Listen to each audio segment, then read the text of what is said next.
Ils vont quelques secondes. certainement revenir sur cet incendie qui Avant s'est 7 heures. déclaré du côté de Deido et qui a coûté la vie à pas mal de personnes. Et vraiment, nos sincères condoléances. En tout cas, on met donc le cap sur Yaoundé pour retrouver Arnaud Guéfac en pole position justement pour nous livrer la première partie de la revue de presse. On lui dit bonjour et surtout bienvenue dans Canal Matin, Arnaud. Et surtout que derrière, Chipkio prend le relais. Belle chemise. Derrière, Chipkio prend le... Belle Bon, chemise. derrière, Chipkio prend le... Bonjour Patricia. Derrière, Chipkio prend le... Bonjour Patricia Lorna aussi, bonjour Aimé Mokoko, bonjour. Merci de nous retrouver en direct de Yaoundé, madame, messieurs, pour la lecture transversale des journaux parus dans la capitale politique. Commençons par le quotidien gouvernemental Cameroun Tribune qui consacre sa une ce matin à la densification du fichier électoral. Une question préoccupante à ce sujet, pourquoi on n'y arrive pas? Au terme de la révision annuelle, Elections Cameroun a annoncé en effet que un peu plus de 7 millions d'inscrits ont été enregistrés pour un objectif affiché de 10 millions. Si Elé Camon se félicite des avancées, les responsables pensent que la formation politique ne s'implique pas beaucoup ou bien suffisamment. Comment donc résoudre ce problème?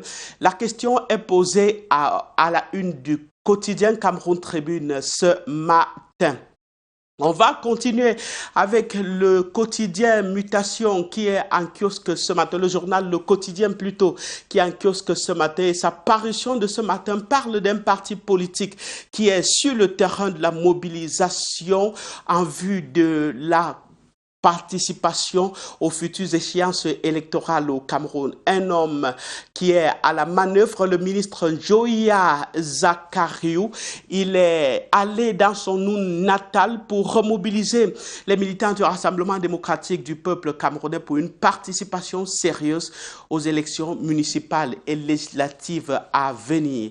Sans détour est en kiosque et avec l'hebdomadaire Sans détour justement, parlons de cette ingérence dont dénoncent 7 maires de l'Union des populations du Cameroun. Ils accusent le ministre de l'administration territoriale de mettre la main sur leur parti pour des choses qui ne lui concernent aucunement. Dans une correspondance au vitriol, ils s'insurgent contre ce qu'ils considèrent comme la nomination du SG de leur parti par le ministre de l'administration territoriale. Ces élus de l'Union des populations du Cameroun sollicitent l'intervention du chef de l'État pour mettre fin à cette situation jugée illégale et anticonstitutionnelle dans leur parti politique.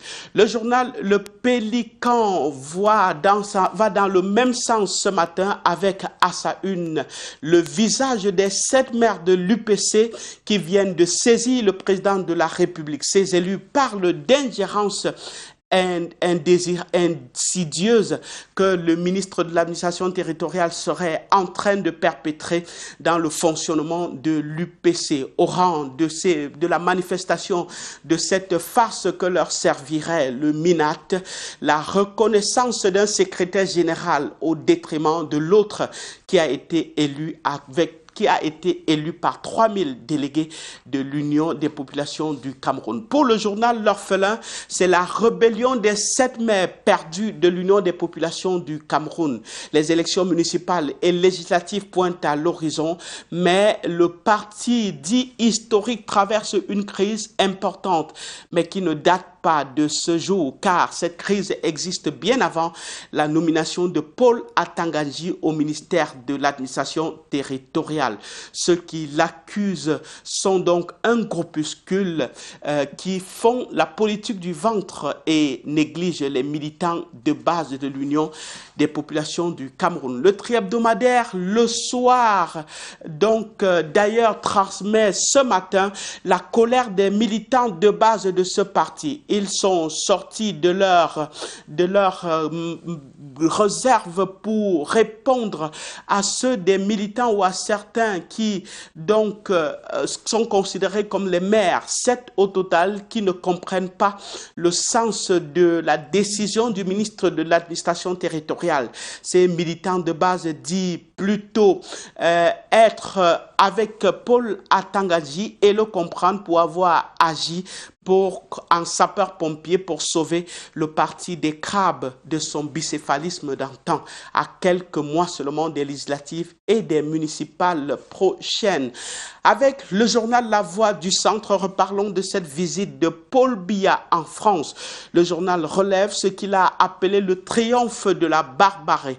Ayant accompagné le président en visite en France, les éléments de la garde rapprochés du chef de l'État ont fait montre d'une violence sans précédent sur les activistes de la brigade anti-Sardinard qui voulaient manifester contre l'arrivée du couple présidentiel en France. Le journal nous replonge ce matin sur ces faits vécus au cours de sa visite en France. Et donc, il dit que les plaintes sont en cours et peuvent s'enregistrer bientôt. On va continuer avec un autre journal, celui-là de la visite, et parle aussi de la visite de Paul Biya en France. Le journal Paysan Info, justement, ce matin, qualifie cette participant de Paul Biya aux Assises de Lyon déceptionnelle et fructueuse pour le Cameroun. Le chef de l'État a relevé le montant de la contribution de son pays au Fonds mondial de lutte contre le sida, la tuberculose et le paludisme. Le président a indiqué dans ce sens que son pays contribue à hauteur de 3 milliards de francs CFA à ce fonds-là. Le journal Le Détective présente ce matin un Diongouté magistral au cours du grand dialogue national.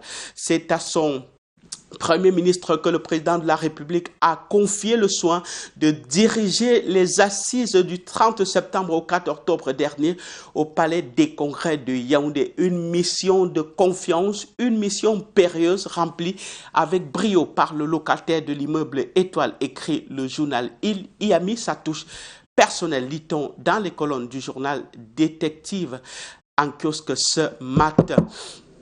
Un membre du gouvernement qui imprime sa marque au ministère de la Santé publique. Le quotidien Épervier en parle ce matin. Il a fait la visite des visites inopinées dans les formations sanitaires, une activité permanente. Le journal de Léopold Clovis Noudjo nous informe que Manaouda Malachi était en Doumentan.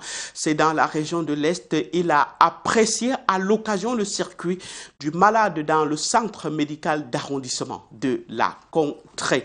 Mais la grande une du quotidien Épervier s'intéresse au retour de la paix dans les régions du nord-ouest et du sud-ouest en questionnant le rôle trouble des Américains et des Européens. C'est une sorte d'exaspération que le journal ce matin affiche dans un langage quelque peu particulier.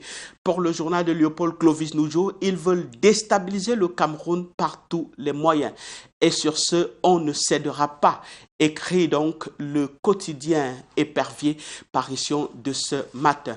Le journal La Veuve, dans le même sens, s'interroge dans une sorte d'alerte rouge. Quel autre dialogue inclusif encore? Parce que les Américains et les Européens auraient exigé que le dialogue s'ouvre un peu de manière plus inclusive. Le journal voit des Occidentaux qui auraient pour objectif de chasser Paul Biya du pouvoir, mais regarde le Cameroun sur un autre œil et le Cameroun reste souverain. Une sorte de non prononcé quant à la tentative éventuelle de chaos et de manipulation au Cameroun. Le journal Le Zénith nous amène ce matin au collège France Fanon, ici à Yaoundé, où le corps d'un élève serait en ballottage et défavorable.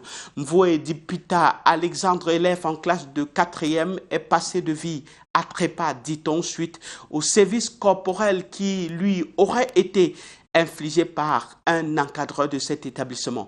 L'affaire fait grand bruit sur la toile dans la communauté éducative nationale également, on en parle. Restons dans la communauté éducative nationale justement avec l'hebdomadaire L'Avenir. Son intérêt ce matin est porté sur une sorte de recrutement de 1000 enseignants dans les universités d'État avec une question en fond qui bloque la publication des résultats définitifs. Ils sont attendus depuis le 31 juillet dernier, mais n'arrivent pas. La guerre des réseaux serait en train de faire rage dans les services du Premier ministre et à la présidence de la République, un peu comme dans tous les concours organisés pour l'entrée dans les grandes écoles au Cameroun. Autre concours, celui d'entrée à l'École nationale de magistrature, de l'administration et de magistrature ENAM, et le quotidien Mutation ce matin s'intéresse à ce qu'elle appelle la liste accordéon. Jamais on a enregistré autant de tripatouillage dans les résultats d'un concours d'entrée dans une grande école. Pour sauver l'honneur de la République, le Premier ministre a instruit récemment le recrutement de 119 candidats admissibles. Et jusque-là, lit-on, les résultats rendus publics seraient à nouveau plein d'irrégularités. Les personnes donc averties pensent que l'inexpérience du manager ou bien du top management, le ministre de la fonction publique également, qui est le ministre de tutelle. Il s'explique dans les colonnes du quotidien Mutation, parution de ce matin. Avec le journal Faits divers, faisons un flashback sur la 26e édition de la fête des enseignants à Baham, à l'Ouest Cameroun. L'hebdomadaire nous replonge donc ce matin en voyant la touche d'Inès Laure Kamto. Elle était la seule élite RDPC, écrit le journal, présente à la fête des enseignants là-bas à Baham, les seigneurs de la craie. L'épouse du roi des Baham a honoré par sa présence aux sollicitations de la communauté éducative de cette localité-là à l'occasion de la fête du 5 octobre dernier présidée par le premier adjoint préfectoral. Les enseignants de Baham ont fêté en compagnie de leur reine mère, écrit le journal. Le bi-hebdomadaire Génération Libre est dans la même perche du 5 octobre dernier à Baham. Le journal écrit que Inès Laure Kamto honore les enseignants. Elle a fait preuve ou bien elle a fait parler son cœur maternel et donc s'est mise aux côtés des enseignants pour marquer ce moment de célébration. Inès Laure Kamga, reine mère de la cour royale Baham, a honoré les enseignants à sa manière au cours de cette célébration de la fête des enseignants. Dans le registre de l'économie et des finances, le journal La Tornade met donc en exergue ce matin le contrôle supérieur de l'État qui œuvre chaque jour pour la sécurisation des finances publiques. C'est ce à quoi s'attelle depuis 4 ans le ministre délégué à la présidence de la République en charge de Rojemba, Acha Fomundam. Elle multiplie les sessions de formation et de sensibilisation en faveur des vérificateurs, des inspecteurs des services venant de plusieurs départements ministériels, entre autres acteurs impliqués dans la gestion des fonds publics. À lire en page 8 du journal La Tornade, parution de ce matin. D'ailleurs, la sécurisation des finances publiques est un impératif autant que le règlement de la dette publique. Et le journal Dernière Heure martèle ce matin la mise en garde à ce sujet du ministre des Finances jusqu'en 2006. Le journal écrit le Cameroun aura donc d'énormes difficultés à régler sa dette à bonne date. Le poids est déjà très lourd et la situation du pays ne rassure pas quant à sa capacité à répondre à ses engagements, martèle le ministre des Finances, Louis-Paul Motazé. Peut-être le problème se retrouve dans le secteur bancaire, comme le relève donc à sa une le journal financier d'Afrique, parution de ce matin. Information de ce matin, justement, les banques françaises abandonnent l'Afrique.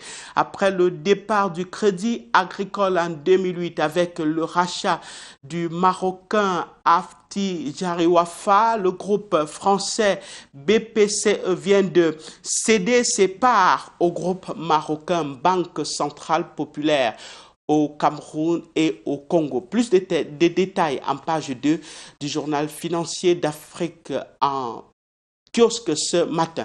Le magazine Transport Market en kiosque aussi ce matin avec un focus sur l'aviation civile. Le magazine nous informe que le Cameroun vient de marquer des points à l'Organisation de l'aviation civile internationale. Le ministre des Transports y a porté la voix du Cameroun ou bien de notre pays à l'occasion de la 40e session de l'Assemblée générale tenue du 24 septembre au 4 octobre dernier à Montréal, au Canada. On va finir par un peu d'humour sans blesser justement les chrétiens avec un moment très attendu et redoutable à l'église, le moment de la quête. Le prêtre ou le pasteur, vous allez le voir dans cette caricature, suit bien cet instant-là à la loupe. Vous allez voir un fidèle qui veut mettre des pièces dans le panier et vous allez lire la réaction de l'homme de Dieu et si tes pièces la traversent le filet, tu vas directement en enfer. Et si tu ne veux pas aller en enfer, il faut mettre les billets. C'est le prêtre qui s'adresse à ce fidèle. Stop et fin, revue de presse en direct de Yaoundé. On met le cap sur Douala pour la suite de la revue de presse. Et c'est avec vous, Michael Chipkio. Bonne suite et un bonjour amical à vous, chers messieurs. Bonjour Arnaud, la suite à Douala, c'est avec le quotidien La Nouvelle Expression qui nous reparle du grand dialogue national tenu il y a 2 semaines maintenant au Cameroun et des réactions internationales qui continuent de s'amonceler après l'ambassade des États-Unis au Cameroun. C'est donc le Conseil européen qui demande de poursuivre le processus de dialogue engagé dans notre pays en faisant remarquer que la récente tenue de ce dialogue ouvre des perspectives de sortie durable de la crise. Le Conseil européen appelle au renforcement du caractère inclusif du dialogue et exige la poursuite du processus afin de trouver des réponses idoines aux attentes légitimes des populations du Cameroun. Le Conseil européen qui réaffirme également la nécessité pour l'ensemble des acteurs de respecter l'état de droit et de résoudre cette crise de manière pacifique dans le cadre d'un dialogue inclusif et pour le renforcement de l'inclusivité de tous les acteurs concernés à l'intérieur et à l'extérieur, dont la diaspora, y compris les femmes et les jeunes de la société civile. Le Conseil européen a rappelé l'importance du respect et de la promotion des droits de l'homme, de l'état de droit et des libertés fondamentales des citoyennes et citoyens du Cameroun. C'est donc la teneur d'un communiqué du Conseil européen qui a été rendu public hier et publié des extraits, ont été publiés par le quotidien La Nouvelle Expression en kiosque ce mardi. Le journal qui est allé également dans les départements des hauts plateaux dans la région de l'Ouest Cameroun à la suite d'Albert Zongan, le président de la Dynamique et allié de Maurice Kamto à la dernière élection présidentielle. Albert Zongan qui a donc été accueilli avec triomphe dans son département d'origine. Au moins 1000 personnes, rapporte le journal La Nouvelle Expression, se sont mobilisées pour attendre l'allié de Maurice Kamto à la dernière élection à l'occasion de sa première descente dans son département d'origine depuis sa libération survenue le 5 octobre dernier. Et le journal nous rapporte que le long du trajet, femmes, hommes et enfants agitaient des tiges d'arbres de paix pour souhaiter un bon retour parmi eux de leur fils prodige. Et sur la place du marché Bawang, précisément, Albert Zonga a été accueilli comme un héros. Écho justement de cet accueil à lire en page 4 du quotidien La Nouvelle Expression en kiosque ce mardi. Et le journal Le Messager reste également en politique pour nous parler cette fois-ci du leader du mouvement pour la renaissance du Cameroun à travers le communiqué qu'il vient de rendre public. Maurice Kamto donne sa version ou alors essaie d'analyser ce qui s'est passé à Saint-Mélima il y a quelques jours en parlant justement du tribalisme vécu au Cameroun, de ce qu'il appelle justement le tribalisme d'État dans notre pays. Le leader du MSC a donc signé cette déclaration sur ces émeutes à caractère communautaire survenues à Saint-Mélima. Il y analyse les tenants et les aboutissants du tribalisme qui est une des graves menaces existentielles pour notre pays, choquante et inquiétante. Tels sont les qualificatifs utilisés par l'homme au sujet de ces émeutes de Saint-Mélima. Ces manifestations, dit-il, avaient un caractère ethno-communautaire et Maurice Kamto dit ne pas comprendre ce qui peut justifier un tel déchaînement de violence haineuse contre contre les communautés ciblées dans le cadre de ces violences et il estime justement que si chaque crime sur un individu devrait entraîner partout des représailles envers la communauté dont il est originaire, dont est originaire son auteur, notre pays serait à feu et à sang. Il appelle justement à mettre un terme à ce qu'il appelle un tribalisme d'État au Cameroun. Le tribalisme d'État dans le MRC a toujours mis en garde l'opinion nationale et internationale contre les dangers et les méfaits qui est une grave menace pour la sécurité et la stabilité de notre pays, écrit le professeur Maurice Kamto, dont les extraits du communiqué ont été publiés dans le quotidien Le Messager de ce mardi. Le journal à son pied de une nous parle de cette grogne des syndicats du transport routier, ces syndicalistes qui sont donc en colère depuis quelques jours. Les syndicats des transporteurs routiers de marchandises et transporteurs routiers de marchandises indépendants réunis sous la bannière de l'intersyndicale Union pour le transport sont mécontents à cause, disent-ils, entre autres de la violation des principes de liberté syndicale par le Bureau du fret terrestre. Ils s'insurgent par ailleurs contre les tracasseries relatives au transport des marchandises, notamment les sanctions subies du fait de l'accompagnement de la marchandise transportée et la multiplicité des contrôles routiers, des griefs malheureusement battu en brèche par les dirigeants du bureau de gestion du fret terrestre. La colère donc de ces syndicalistes à lire et les raisons de cette colère dans le quotidien Le Messager en kiosque ce mardi. Le tri-hebdomadaire ou alors l'hebdomadaire du monde juridico-judiciaire Kalara est également en kiosque ce jour et parle également d'un cri de colère dans une autre corporation, cette fois-ci celle des greffiers. Les greffiers en colère contre les magistrats, écrit donc le journal Kalara. Vaincu par les écueils d'ordre administratif, le président du syndicat national des fonctionnaires de greffe a donc quitté la fonction publique pour se consacrer à l'activité syndicale. C'est fait d'armes en quelques mois d'activité, un mémorandum plaidant pour la reconsidération des conditions de travail de ses collègues et aussi une dénonciation incendiaire contre les chefs de parquet. C'est donc le grand déballage du président du syndicat sur le mal-vivre des greffiers dans notre pays. Les raisons profondes de cette démission de maître Etundi Thomas Sylvain à lire dans l'hebdomadaire Kalara en kiosque aujourd'hui qui nous amène dans les prisons camerounaises pour parler du droit à la santé. Le journal croit savoir que certains prisonniers VIP se meurent dans les prisons camerounaise. Après Yves Michel Fotso, la situation sanitaire d'Efrem Inoni, Marafa Amido Yaya, Polika Pababa, Yuban Olangena Wono, Amadou Vamulke, Gilles Roger Belinga et autres est préoccupante. Emprisonnés, ces personnalités souffrent de pathologies qui exigent une évacuation sanitaire hors du pays. Ces prisonniers, justement, qui restent donc incarcérés à la prison de Konengi à Yaoundé, qui souffrent énormément, nous apprend le journal Kalara en kiosque ce jour. Paysans Élite nous amène dans le monde paysan justement et dans l'agriculture précisément pour parler de ce projet nommé Camagro qui est un projet agro-pastoral monté par des agriculteurs camerounais, un projet agro-pastoral qui a finalement été crucifié au ministère des Postes et Télécommunications alors que l'engrenage paraissait avoir été bien huilé pour une traçabilité et une plus grande compétitivité des produits agricoles camerounais tant sur le marché local que sur l'international. On déchante du fait de la prise en otage du projet par ceux-là même qui étaient supposés le conduire.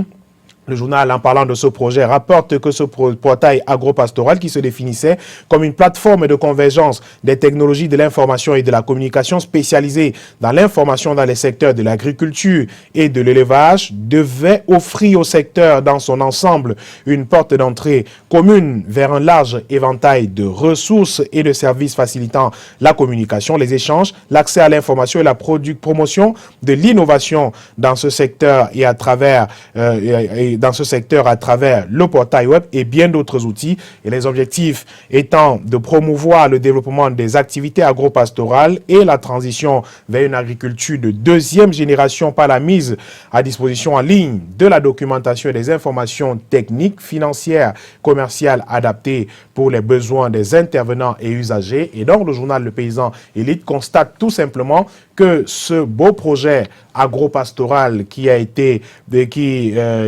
annonçait beaucoup d'espoir justement pour l'agriculture camerounaise a finalement été crucifié au ministère des Postes et Télécommunications, bloqué depuis son accès justement à ce ministère. Et la suite avec le quotidien Info Matin qui nous reparle de la surpopulation carcérale dans les prisons camerounaises, surpopulation carcérale effectivement avec ces faits qui donnent raison au ministre Laurent Esso.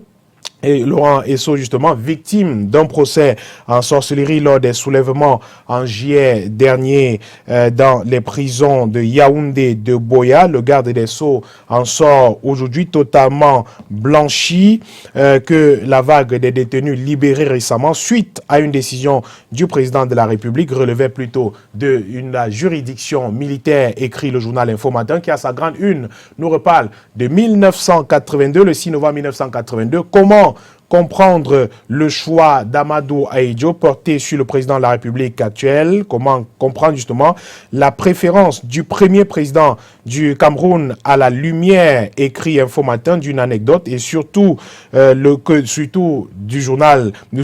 livre nommé Locaux de Biya, ouvrage du journaliste français François Mattei. Comment comprendre justement ce choix porté par le premier président du Cameroun, Amadou Ahidjo, sur le chef de l'État actuel, Paul Biya. C'est donc un travail d'enquête mené par le quotidien Info Matin en kiosque aujourd'hui. Et le jeune enquêteur est également en kiosque ce jour et nous reparle du grand dialogue national dans le secret du sommet de Yaoundé. Les non-dits de ce grand dialogue national, de ce débat historique qui va permettre de sortir le Cameroun de la crise actuelle. Les discussions minute by minute au sein des commissions, les coulisses et les résolutions qui ont été prises, les actions concrètes pour le retour à la paix, le rapport général également des travaux. Joseph Diongouté serait donc présenté comme l'homme qui a implémenté tout ce que le président de la République a voulu. Et d'ailleurs, certains le voient déjà comme le poulain secret pour la succession du président de la République du Cameroun. De là, deviner ou avoir en lui un probable dauphin de Paul Biya. Le pas a allègrement été franchi lors de ce grand dialogue national et les comparaisons n'ont guère tardé à prendre forme. Beaucoup ont ainsi plutôt pensé au destin du président Paul Biya lui-même, qui a connu une accession discrète mais cohérente et indétournable, tant dans les services du Premier ministère qu'à la présidence de la République, écrit le journal hebdomadaire Le Jeune Enquêteur en kiosque ce jour. Un autre journal, il nous parle d'environnement, Actu Environnement et Commune, qui nous plonge également dans les dédales du grand dialogue national et nous parle de la décentralisation, finalement, de l'incertitude vers les collectivités libres et autonomes. On s'achemine donc vers là. La grande palabre qui a eu lieu à Yaoundé laisse augurer dans des lendemains meilleurs pour les collectivités territoriales décentralisées après l'incertitude vécue depuis 2004. C'est donc un dossier de 2 pages mené par le journal Actu Environnement et Commune, le journal qui donne d'ailleurs la parole à un homme politique camerounais, homme d'affaires par ailleurs, Mohamedou Bayero Fadil, qui dit justement qu'il ne faut pas perdre de vue que les 2 régions anglophones de notre pays entretiennent une spécificité érigée sur les schèmes de la colonisation. Et ainsi, dit-il, pour justifier le statut spécial qui a été accordé en termes de recommandations justement pour ces régions du nord-ouest et du sud-ouest camerounais. On termine avec l'information fraîche. L'information fraîche, c'est un autre journal en kiosque ce jour qui nous reparle de ce match amical entre le Cameroun et la Tunisie. Et c'est finalement tiède d'Antonio Conceição, l'entraîneur des Lions indomptables du Cameroun, entrée douteuse plutôt du nouvel entraîneur des Lions indomptables du Cameroun samedi dernier au match amical contre la Tunisie. Score de la partie, 0 but partout. Va-t-il tenir à la tête de la sélection des Lions indomptables du Cameroun? Des questions se posent déjà après cette première rencontre, ce premier match nul, un match jugé plutôt insipide par le journal. Antonio Conceição pourra-t-il bien conduire les Lions indomptables du Cameroun? La question se pose avec le journal L'Information fraîche. Et cette aide m'intéresse bien, surtout que C'est presque passé inaperçu, hein, le match Tunisie-Cameroun. C'est vrai aussi que pour une entrée 0-8 partout, on dira que c'est le minimum. Sauf que quand on s'appelle Cameroun, on aurait espéré mieux. Allez, merci encore. Je vais noter cette dernière parution, hein, l'information fraîche. Dans la une. Et c'est tiède. Et c'est tiède pour l'information fraîche. Alors, le jeu de mots, mais en vérité, il faut dire qu'en info fraîche, du côté de Ambam, à l'hôpital d'Ambam, on est dans le sud, il y a eu cette visite surprise de Manaouda Malachi, le ministre de la Santé publique, et notre collègue reporter Ambroise Foguet sera, n'est-ce pas, à même de nous offrir ce qui s'est réellement déroulé pendant cette nouvelle visite, que nous, on applaudit parce que ça fait un peu bouger les lignes. Il arrive autour de 23 h, imaginez ce qu'on a trouvé là. On attend impatiemment dans l'information dès 13 h en tout cas, ou ce soir, de ce qu'il en est. Michael Tipkio, l'information est en continu. Vous serez avec la rédaction tout à l'heure. Bon, on serait parti sans vous dire de souhaiter bonjour à Aurélie. Aurélia, c'est le saint patron du jour. Vous en connaissez, des Aurélie? Il n'y en a pas qui me viennent dans l'esprit à l'instant, mais elles doivent être nombreuses à nous regarder, des Aurélie. Ou Aurélia, je vois Aurélie Niaquet, elle est en service du côté du Mingrezi, pendant que notre paparazzi Colin s'amuse à hacher un sourire à nos téléspectateurs. Aurélie Niaquet, Aurélie Bernadette du côté de Yaoundé aussi. C'est des petites choses comme ça qui intéressent, hein. C'est-à-dire que vous voyez des gens qui n'ont rien à foutre des informations, ils attendent ça. Voilà. Oui, c'est une preuve parmi mille que c'est une grande chaleur que nous vivons ici et qui se dégage chez vous, qui est transposée chez vous tous les jours, de lundi à vendredi à partir des 6h30. Et comme prénom secondaire, on a aujourd'hui les Thérèse, les Agilé, les Aurèle. Et bien sûr, vous l'avez dit, Aurélie et Aurélia, prénoms principaux. Ça nous permet sans transition de faire un HBD particulier, sympathique à des personnes qui ont un an de plus aujourd'hui, que vous devez peut-être connaître. Ouais. Edison Tchapchet, qui a un an de plus aujourd'hui, nous regarde quelque part. Monsieur Tchapchet, il faut le saluer particulièrement ce matin. Ouais. Oui, on a quelqu'un d'autre qui nous regarde depuis la région de l'Ouest. Nos hommages d'ailleurs au gouverneur de la région de l'Ouest, Monsieur Awafankwa Augustine, j'espère que je prononce bien. Et naturellement, Marlise Com, qui a donc un an de plus aujourd'hui. Elle est donc en service chez le gouverneur de la région de l'Ouest du Cameroun. Et puis HBD également, à Nyamsi Yonke. Voilà, c'est un féru de Canal Matin. Il ne rate aucune édition de Canal Matin. Il a un an de plus aujourd'hui. Elle a un an de plus. Et Annick Audrey, oui, Audrey, du côté de Mimboma, Yaoundé, je crois que le gâteau va se partager. Elle a 3 ans aujourd'hui. Elle a 3 ans aujourd'hui. Allez, coucou à vous. Maintenant, c'est pas compliqué. Hein. Allez sur la page Facebook de Canal Matin, tapez votre message, mais répondez à la question sur ma chanson du cœur. Il a 10 secondes pour se décider. La Chicotte de Hugo Niamey ou alors Sawa Douala de Peugeot Bébé. Je vais choisir Chicotte, ma Chicotte. Pardon, madame. Quel est le souvenir que ça vous rappelle? C'est ça le concept du choix de ma chanson du cœur. J'ai beaucoup de souvenirs aimés. Si je me mets à les évoquer, je crois qu'on va y passer la journée. D'abord, les paroles. Hein, non, c'est pas pardon, madame, c'est la Chicotte. C'est 2 titres différents. Ah oui, là, c'est la Chicotte, là, c'est différent. Ouais, c'est vrai, c'est vrai. Les paroles de la chanson, la Chicotte également. Qui disent beaucoup de choses, hein, qui prêtent parfois à confusion et autres. Vous savez de quoi je parle. Bon, écoutez, monsieur, je vous laisse dans l'expectative. C'est bon que vous avez bien. Oui. Parole d'homme, on remet ça pour quand? C'est pour ce soir. Et l'invité?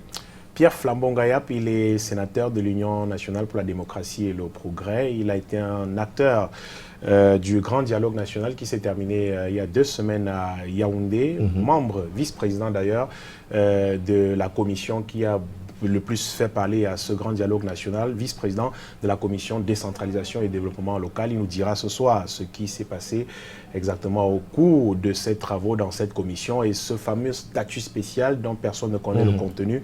Et on aura peut-être des exclusivités au sujet du contenu à donner justement à ce statut spécial. Et je rappelle également qu'il a été un acteur de la tripartite de 1991 dont il est très bien placé pour nous parler de ce grand dialogue national. Ce sera ce soir à 21h30. La question valait la peine d'être posée. Hein. Rendez-vous à ne pas manquer. Parole d'homme, 21h30. Sur Canal International, d'ailleurs, M. Félix Etoundi ne manquera pas ce rendez-vous un opérateur économique très proche des questions d'actualité. Bonjour à vous, monsieur Qui nous Etondi. regarde d'ailleurs tout le temps, Tout à il est fait. d'une humilité exceptionnelle.